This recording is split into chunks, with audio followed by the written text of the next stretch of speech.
오늘의 제목은 오늘은 중소 국경 분쟁.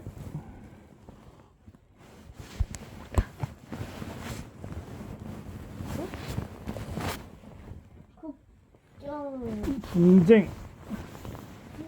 싸우다? 그렇지.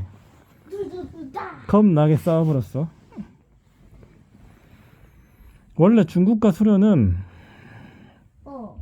같은 팀이 아니었어? 하긴 이 국제사회에 원래는 없는 거야. 자, 기준을 다시 잡자. 2차 세계대전 때 중국과 소련은 같은 편이야. 같은 팀이지.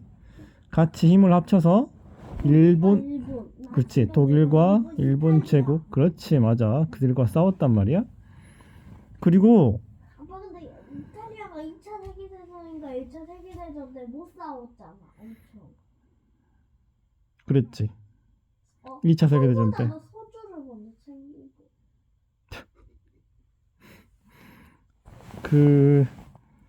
뭐 술 같은 거를 챙기는 건 어느 부대나 조금씩 있었던 아니, 일이겠지만, 먼저. 이제 이탈리아는 특히나 매우 못 싸웠다고 기록되어 있지. 그래서 아니 그리고 계속 침략하다가 너무 힘들어서 쉬었어. 그때 침략당해서 나라가 더 힘을 키워서 이겼어. 그렇지. 그래서 독일 패전의 원인이 됐지. 이탈리아의 약함이. 중국과 소련은 2차 세계대전 때 같은 팀으로서 싸웠고, 2차 세계대전이 끝나고 중국 내전이 발생했을 때 1차 세계대전 때도 같은 팀이었어. 같은 팀이었어. 아주 그냥 전통적으로 같은 팀이었지. 하지만 그 전에 19세기 때는 당시 러시아가 중국 영토를 조금씩 뺏어먹고 있었단 말이야. 이 아이훈 조약이나 베이징 조약. 짠맛이 어때? 단맛이 어때? 무슨 맛이 어때? 이제 뺏어먹었으니까 달달했겠지. 달콤했겠지. 1858년, 1860년 이렇게 해서 그 우수리강 그리고 아무르강을 기준으로 연해주, 그러니까 동해바다 쪽 영토를 중국 청나라에게서 뺏어낸 거야. 당시 러시아 제국이. 전쟁 그외 인자 없는 소리라고. 그때는 청일전쟁 전이지. 청일전쟁은 1895년이었고 이때는 1858년, 1860년이었으니까. 맞자. 너희 전쟁 그외 인자 없는 소리라고. 멋대로 우기면 정말 곤란해. 하지마. 이제 그런 사이였지만 사이가 좋아져서 2차 세계대전 때는 함께 싸우고 1차 그다음에 세계대전 때는 같이 먹고 1차 세계대전 때도 같은 편이었고 이제 2차 세계대전이 끝나고 중국 국공내전이 발생하니까 이제 누구를 지원했겠어? 이탈리아? 미국! 국공내전에서 미국. 국민당과 공산당 중에 국민당? 공산당. 그치, 공산당을 지원했겠지 당연히. 왜냐면 소련도 아빠 방귀 꼈어. 아빠 그쪽으로 가지 마. 응. 이제 그래가지고 같은 공산주의 아빠 방귀 꼈다고 그쪽으로 가지 말라고. 냄새나. 뭘 가서 냄새를 맡고 있냐. 같은 공산주의 국가끼리 서로 이제 끈끈한 유대를 가시를 했겠지. 전쟁이 끝나고. 윤준아. 그렇게 안 할 테니까 이렇게 해줘. 조용히 있어. 아빠 방구 냄새를 못 알아맡아. 아니 그렇게 안 한다고. 하지마. 야, 그게 서운할 일이야? 그게 서운할 일이야? 그렇게 안 한다고. 아무튼 절대 안 돼. 가지고 중국과 소련은 굉장히 친했단 말이지. 사실상 소련이 형이고 중국이 동생이고 막 약간 그런 포지션이었어.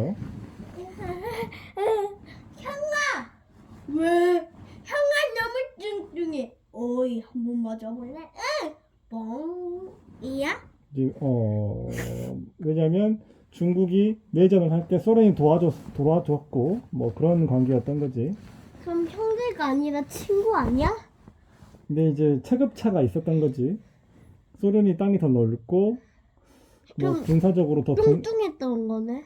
군사력이 더 강했지 아무래도. 뭐 그랬던 상황이었고 아무래도 그리고 공산주의 국가의 그 마청이었고 최고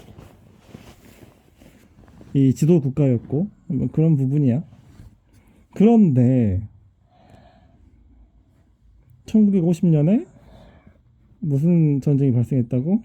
아니 러일이 아니라 1950년. 6.2 전쟁 이후에 6.25 전쟁. 그치, 한국 전쟁이 발발했지. 그 3년 후에 스탈린이 죽고 6.25 전쟁이 1953년에 끝나고 후르쇼프라는 두 번째 소련의 지도자가 등장을 하는데 이 사람이 뭐라? 이 지도자가 그 과거에 스탈린을 비판하기 시작했어. 비판이 뭐야? 그러니까 스탈린 나쁜 놈, 잘못한 거 참 많다 이렇게 비판하기 시작한 거야. 그러니까 그 전까지는 스탈린이 약간 어떤 이미지였냐면 전쟁 영웅이자 약간 그 성스러운 그 성스러운 불꽃. 위인으로까지 불리기도 하고 막 그랬어. 왜냐면 2차 세계대전을 승리로 이끌었고 그래도 모스크바 공방전 때 끝까지 도망가지 않고 수도를 지켰고 뭐 이런 부분들이 있었단 말이야. 근데 후르쇼프의 주장은 2차 세계대전은 스탈린이 승리로 이끈 게 아니라 스탈린이 있음에도 불구하고 이겼다. 스탈린은 짐짝이었다. 뭐 이런 거였지. 이게 뭐야? 스탈린은 방해 요소였는데 그럼에도 불구하고 우리 소련이 위대하게도 이긴 거다. 이제 이런 말이야. 그냥 스탈린의 영에서 자기가 우리가 더 위대하려고 누구를 쓰려다가 그냥 스탈린이 우연히 나온 거 아니고? 이게 무슨 뜻이야? 봐봐.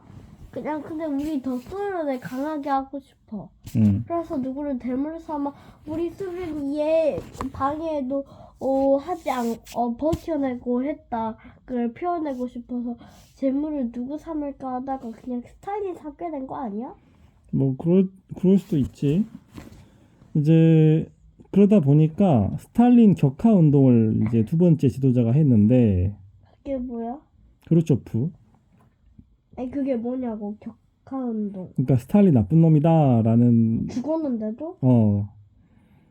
스탈린 욕을 했더니 이제 당시에 중국 지도자는 스탈린과 함께 활동했던 모택동 이제 모택동이었는데 국가 주석이었을 거야 아마. 짱쩌린이 아니라? 응? 짱쩌린. 장쩌린? 짱쩌린. 장셰린? 아니 짱쩌린 중국의 그거.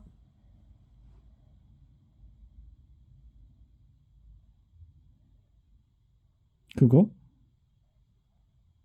아니야. 짱쩌린. 장쩌린? 누굴 말하는 걸까? 이따가 보여줄게. 알았어.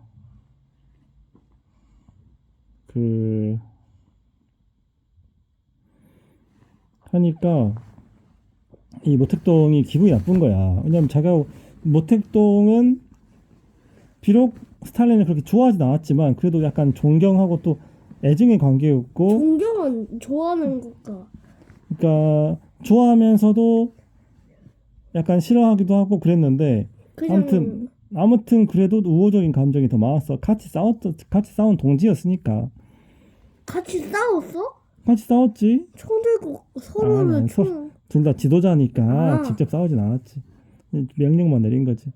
근데 이제 그래도 모택동은 실제로 그 대장정 때 뭐 거의 병사들과 뭐 이렇게 동고동락하면서 싸웠다고 했던 것 같아. 그러면서 중국과 소련 간의 관계가 멀어져? 틀어지기 시작한 거야. 그 기억은 잠깐 멀어가고. 그래서 여러 가지가 있는데 이제 그러한 누구 불의 때문이야?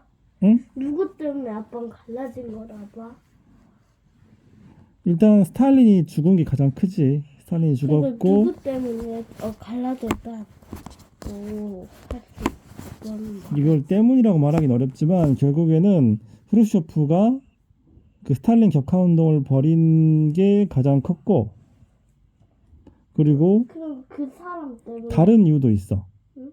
다른 이유도 있어. 뭔데? 스탈린이 중국과 이제 멀어지자 했어? 아니 스탈린은 53년에 죽었고 이제 중소 결렬은 이제 54년부터지.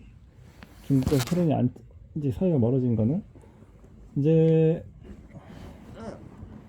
중국은 소련이 자기들에게 핵 기술을 전수해 줄 거라고 생각했어. 응. 근데 전설 주긴 했는데 안 중요한 거. 별로 안 중요한 걸 줬잖아. 그치. 주긴 줬는데. 그리고 하지만 화약은 중국이 제일 먼저 만들었잖아. 그렇지. 그다음 화포 채면서 중립치료기부시 중국 주장이 그래. 친일국사 조개종 청천태종 대마도 정말 이정부 일편단 진정몽주 목화시는 문의점 중소 결렬은 실은 과정이 굉장히 복잡한데 이제 후르쇼프가 1964년에 실각을 해. 왜냐하면 이제 그 최고 지도자 자리에서 내려오게 된단 말이야. 네, 그 이유가 바로 그 쿠바 사태 때문에. 쿠바라면 쿠바에서 그 소련이 핵미사일 기지를 건설하다가 미국과 단판을 지어서 서로 핵미사일 기지를 철수하기로 했을 때. 이야기잖아. 그치. 근데 그래서 사실은 미국이 그 이탈리아인가 어디에? 그러니까 미국은 미사일 기지를 두 곳이나 철수했고. 하지만 아빠 달래기 위해 그 바다에 했다며 바다. 그치. 대신 핵잠수함을 띄워줬지. SLBM을. 그리고 소련은 달래라는 게 무슨 뜻이야? 그러니까 불안을 없애주는 거지. 불만을. 소련은 쿠바에서 미사일 기지를 한 곳 철수를 했으니까 실은 소련이 이익인 거야. 어찌 보면 단순 계산을 해보면. 근데 이 미디어 통해서 누가 승리자로 보도가 됐냐면 미국이 이긴 것처럼 보도가 됐어. 왜? 이제 왜냐면 결국 소련이 터키의 미사일 기지를 짓지를 못했으니까. 이제 그러다 보니까 후르쇼프의 인기가 떨어지고 약간 그 지도력에 손상을 입은 거지. 그래서 후르쇼프가 결국 1964년에 물러나게 되고 그다음에 브레즈네프 그때는 그 중국인가 뭔가 화약을 또 만들었지 않냐? 프랑스였나? 영국이었나? 이제 그렇지. 그때 이미 중국은 또 핵무기를 만들었을 때지. 중국은 1964년에 핵무기를 만들었던 것 같아. 맞아. 그래서 브레즈네프가 새로운 소련의 지도자로 등극을 하는데 이 브레즈네프 서기장이었을 거야. 서기장이. 근데 처음에 대통령 자리에 앉았을 때 바로 똥 싸서 바지에? 아니. 그럴 리가 있겠어. 이 브레즈네프가 서기장이 되자마자 국가 지도자가 되자마자 한 게 브레즈네프 독트린이라는 걸 발표를 하는데 에? 선언이 아니네. 맞아. 선언이야. 선언인데 그게 무슨 선언이냐면 이 선언? 공산주의 사회주의 국가들에 대해서는 소련이 다 그 종주권 간섭할 수 있는 권한을 가지고 있다라는 선언이었어. 그러면 중국도 포함이 되는 거지. 그러니까 중국이 이거를 받아들일 수가 없는 거야. 이 갈등은 더욱더 커져서 결정적으로 1966년에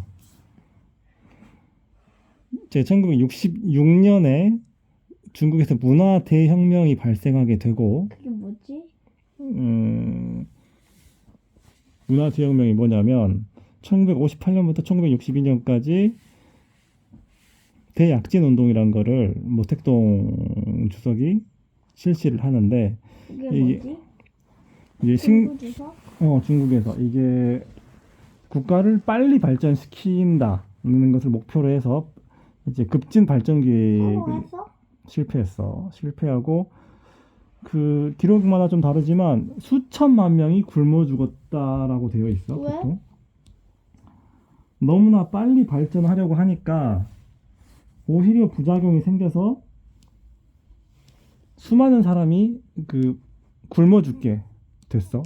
농업 생산량이 매우 떨어지게 되고 자연재해가 발생하고 하다 보니까 그래서 최대 5천만 명이 굶어 죽었단 말도 있어.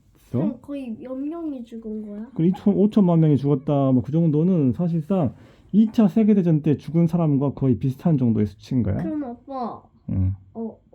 전체로? 응, 아니면 중국에서 중국만?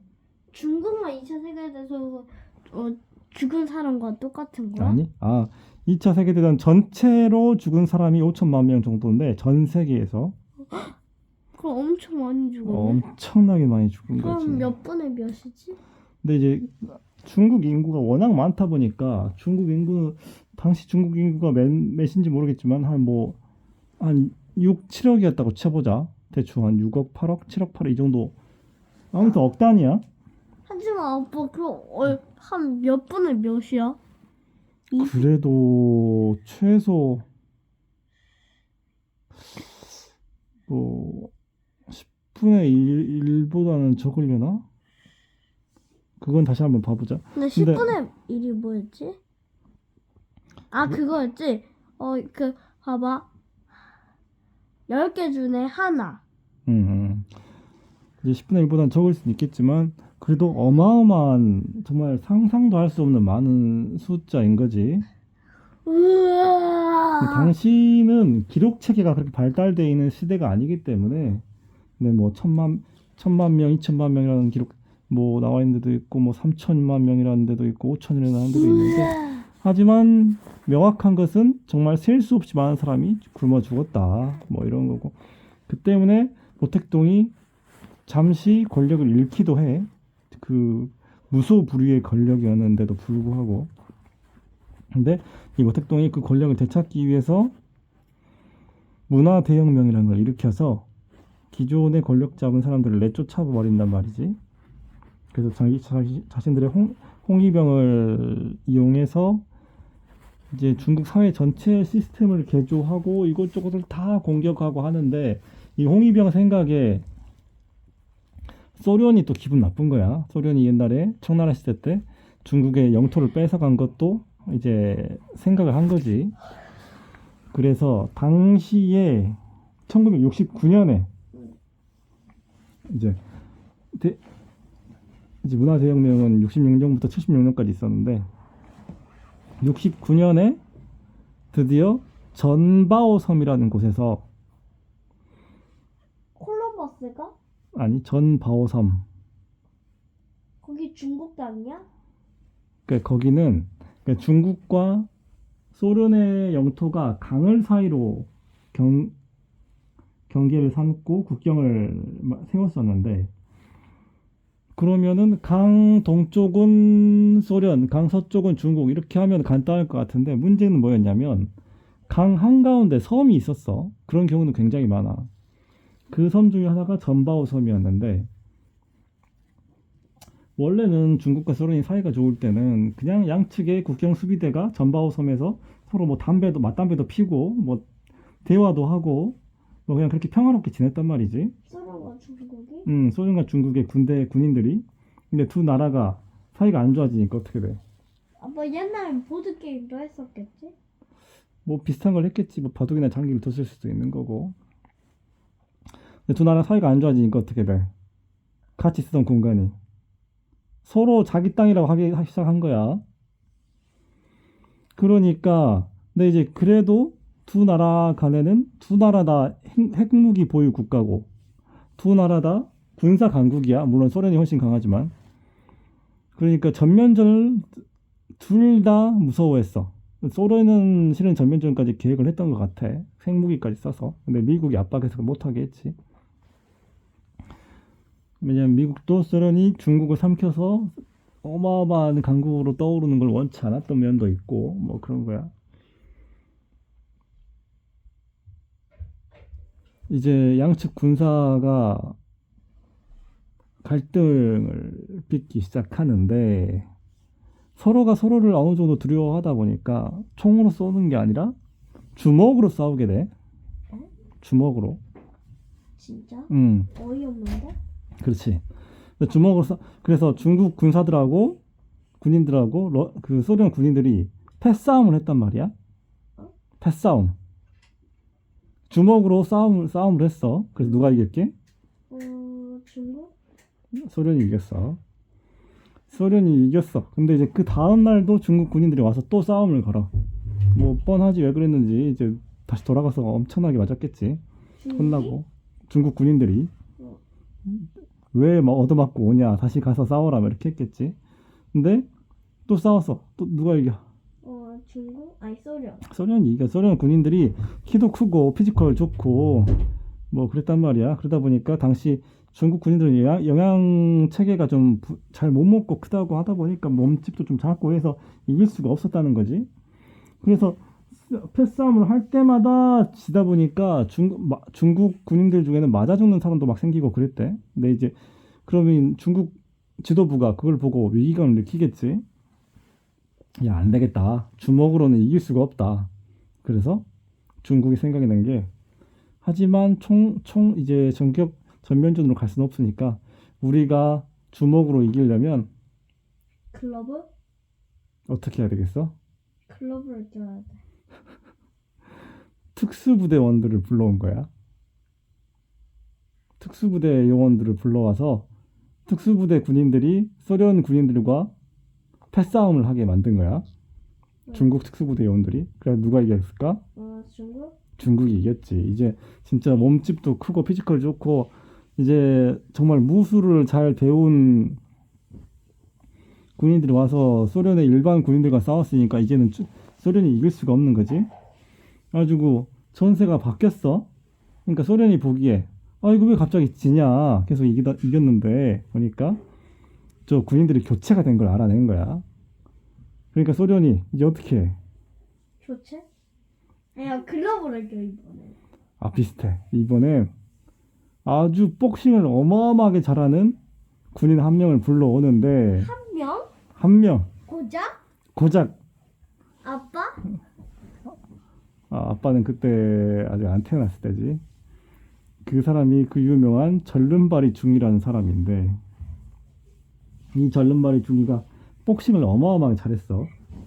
원래 이 동구권 소비에트 스타일 복싱 스타일이 정말 강한 스타일이지. 가지고 이 사람이 와서 소련 군인들을 이끌고 이 중국 특수부대원들을 어떻게 혼내줘. 싹 때려 눕혀버려. 역시 복싱이 최고인 거야. 실전성이 입증이 되는 거지. 그런데 중국이 또 이걸 보고 어떻게 해?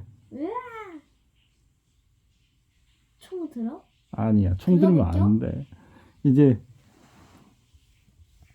산동성에서 이른바 산동 꼬마라고 불렸던 무술의 고수를 데려오는 거야, 한 명을. 이 사람이 봉술의 달인이었어. 봉술. 이게 뭐야? 봉. 길다란 봉을 가지고 싸우는데, 그렇지. 그래서 이 봉을 들고 소련 군인들과 싸우는데, 복싱을 아무리 잘해도 봉술을 이길 수는 없지. 왜냐면 긴 봉으로 막 때려버리니까. 그래서 소련군이 어마어마하게 얻어맞아버렸어. 근데 이제 이 소련군이 생각하기에, 아니 주먹을 해야지. 아니 이 불공평하게 저놈들이 무기를 쓴다 이거야. 우리 지금까지 맨주먹으로 싸웠는데, 불문율로 저놈들이 먼저 룰을 어겼다 싶어서 소련군 전륜발이 중이가 권총을 꺼내서 산동꼬마를 쏴버렸어. 빵빵빵빵 한 8발인가 쏴버렸다 그래. 산동꼬마 안 죽었어. 왜? 무술 코스들은 잘 안 죽나 보지. 아무튼 이제 실례가긴 했는데. 아빠 이런 거 아니야, 봐봐. 짜자자자.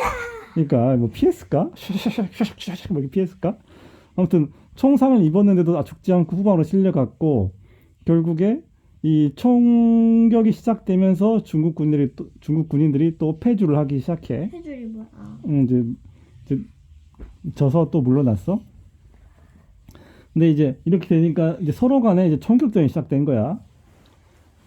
이제 서로 간에 총 쏘고 하다 보니까 밀고 밀리다 보니까 이제는 서로 이제 소련 쪽에서는 장갑차도 동원하고 이렇게 거의 약간 전면전처럼 갈 분위기가 됐어. 그래가지고 양측 국경에 이쪽은 뭐 68만 대군, 이쪽은 뭐 80만 대군 이렇게 거의 막 70만 명씩 집결을 해서 강을 사이에 두고 근데 집결이 뭐야?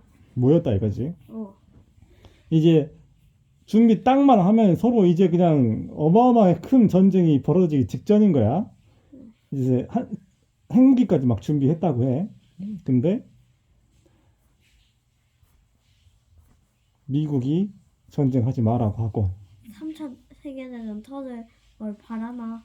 그치. 이제는 핵의 시대야. 핵의 시대니까 전쟁을 쉽게 시작할 수가 없어. 양쪽 다 핵무기를 가지고 있으니까. 쉽지 않겠지. 어. 전쟁은 하지 않기로 했어. 이 양쪽 모두 다 2인자들이 서로 만나가지고 싸우지 말자. 일단은 쉬고 나중에 팩 먹으면 천천히 아니야. 천천히 논의를 해보자 해서 결국에는 싸우지는 않기로 하고, 다만 중국은 이제 더 이상 소련과는 좀 손을 놓고 미국과 친해지기 시작했어. 중국은. 소련도 미국과 어느 정도 관계 개선을 하고, 이 데탕트의 시대, 그러니까 헤이빙의 시대가 70년대에 와서, 미국의 시대? 아니 더 이상 이제 냉전이 약간 저물고. 아빠 근데 나중에 중국과 소련이 미국과 자기가 친해지겠다고 너 전쟁해? 아니 그렇게까지 하진 않았어. 그리고 이제 중소 분쟁은 나중에 2000년대가 넘어서서까지 2000년대 이후에 서로의 국경을 정확하게 이제 만들었어? 정확하게 획정을 하고 마무리가 되게 돼. 지금도 중국과 소련은 어느 정도 친하게 지내. 거의 우방국처럼 사이좋게. 동맹국은? 동맹국까지는 아니야. 서로 간에 언제든 적이 될 수 있다는 거는 두 나라는 서로 알고 있어. 자, 오늘의 이야기는 여기서 시작! 끝. 아빠 근데 내 핸드폰 어디에 뒀어? 저 밑에. 자 이제 알았지? 어.